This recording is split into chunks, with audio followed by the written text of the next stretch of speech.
हज़रत इमाम जाफ़र सादिक़ अलैहिस्सलाम की विलादत के सिलसिले में मौला अली के चाहने वाले सैयद गुल मोहम्मद शाह उर्फ राजा साईं की सरपरस्ती में शहंशाह कलंदर की दरबार में हाज़िर हुए।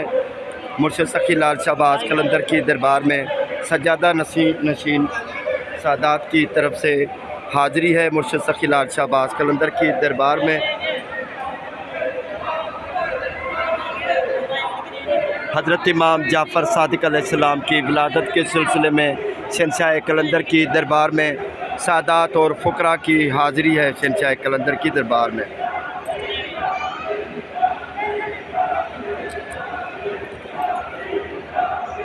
सैयद गुल मोहम्मद शाह उर्फ राजा साईं लखियारी, सैयद मोहम्मद अली शाह उर्फ आगा साईं लखियारी शहंशाह कलंदर की दरबार में तमाम फ़ुक़रा के साथ हाज़िर हुए हैं। शहंशाह कलंदर की दरबार में दुआ करते हैं। इन सादात की दुआओं के सदक़े अल्लाह ताला हमारे कलंदरी भाइयों की तमाम मुश्किलात परेशानियाँ दूर फरमाए।